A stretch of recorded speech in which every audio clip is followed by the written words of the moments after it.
Hey, it's Michelle. So last night I was talking to my sweetie and we were comparing notes to see who was the biggest nerd.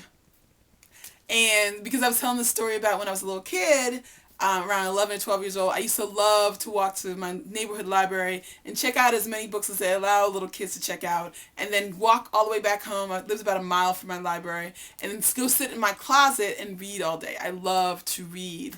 It's one of my favorite things to do. So clearly I won the nerd battle. But while I was telling the story, I thought to myself how happy I felt recalling that memory. I hadn't thought about it in a while.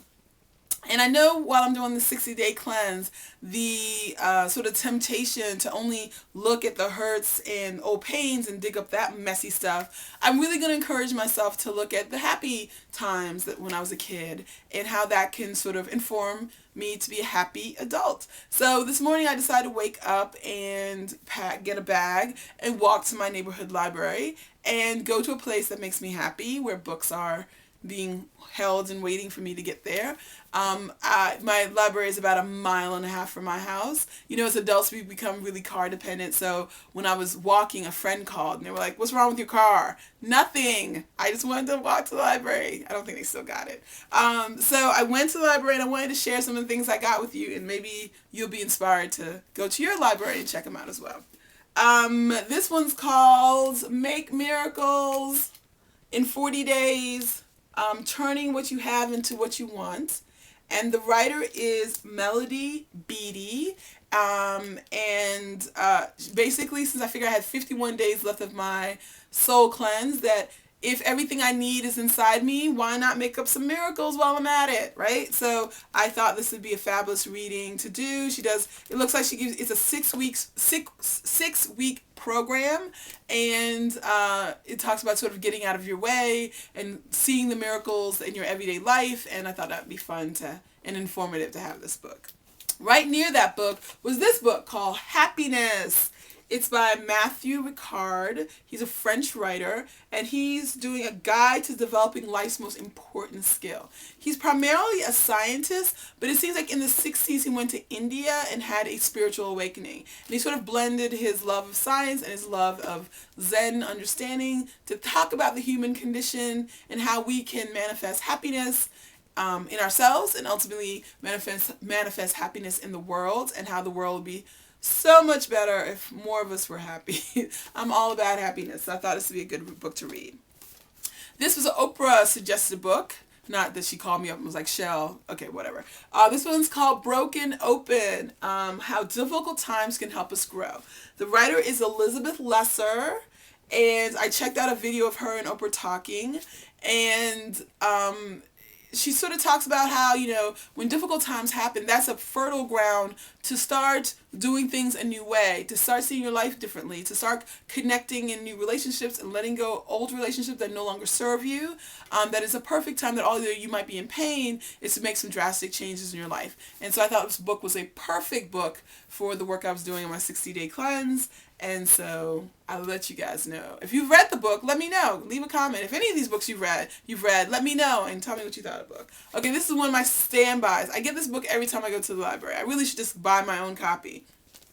When Things Fall Apart by Pema Chondron. She's a Buddhist nun. I've read this book a couple times already, but I just love her sort of gentle but straightforward advice about how to manage your life in loving ways, in clear-headed ways, in peaceful ways when things go wrong, and how to heal, and primarily how not to cause chaos in other people's lives.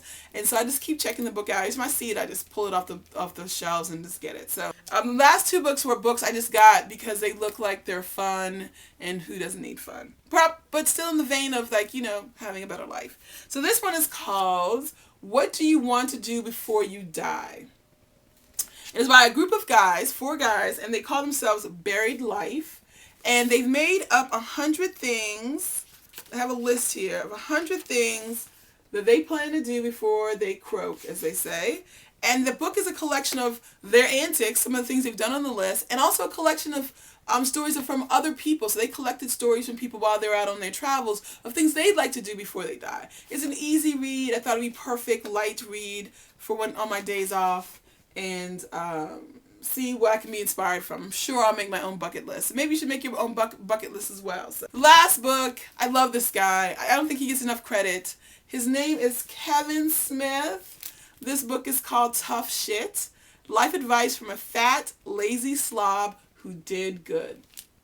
If you don't know who Kevin Smith is, he's a writer-director. He did Clerks 2. He's Silent Bob. He does the Silent Bob trilogy with Jay. And I think he's funny and insightful and completely revealing in his life.